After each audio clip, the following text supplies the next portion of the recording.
प्रति समय विशुद्धता से वर्धमान होता हुआ अभी उसकी विशुद्धि प्रति समय बढ़ रही है।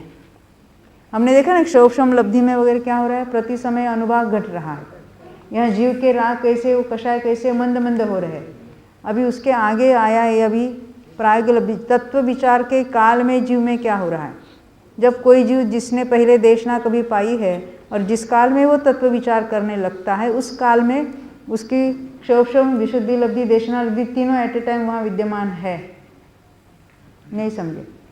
जिसको देशना प्राप्त हुई है, अभी उसने किसी मुनिराज के यहाँ उसको देशना मिली और फिर अपने काम में लग गया, तो उसकी देशना लब्धि चल रही है कि नहीं चल रही है? नहीं चल रही है। देशना लब्धि जो है, जिस काल में वो तत्व का विचार फिर दोबारा चालू करेगा। ये नहीं तो क्या हमने 40 साल पहले सुना, हम 40 साल से हमारी देशना लब्धि चल रही, ऐसा नहीं है। देशना मिली है उसको, उसकी देशना लब्धि तब कहेंगे जब फिर वो तत्व का विचार, क्योंकि ये सब मिलकर अंतर्मूर्त ही उसकी लिमिट है, उससे ज़्यादा नहीं है। तो हम बताने के लिए हमने क्रम क्रम से बात बताई। अब जिस काल में तत्व विचार तत्व यानी पहले सुना है, उसने सुना है, परंतु अभी वो सुन लिया, फिर बाद में अपने कुछ अन्य चीज़ों में उलझ गया। जब वो तत्व विचार फिर से करने लगा है, या स्वाध्याय लेके पुस्तक लेके बैठा है, या उस संबंधी वो विचार कर रहा है, उस काल में ये बातें सहज हो जाती। तब कहीं उस काल में उसके देशना लब्धि फिर है, क्योंकि वो ज्ञान को उपयोग रूप ज्ञान में उसने लिया है। जो पहले के संस्कार रूप उसको देशना लब्धि यानी देशना मिली हम कहते हैं, और पूर्व की देशना काम करते हैं ऐसा कहा।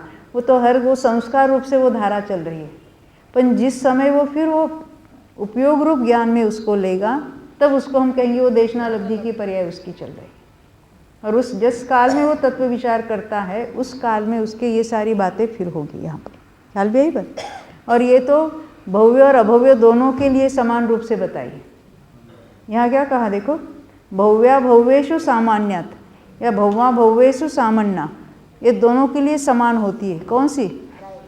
प्राग्ञ लब्धि तक 4 लब्धि, यानी उनमें भी ये स्थिति कांडघात, अनुवाह कांडघात, ये कुछ कर्मों में जो कोई स्थित्यंतर है, भले टेम्पररी है, अंतर्मूर्तक होगा, पर उसके भी हो सकता है, परंतु वो आगे चलकर करण लब्धि नहीं होगी उसकी, तो वो छूट जाएगा प्रायोग लब्धि तक आकर।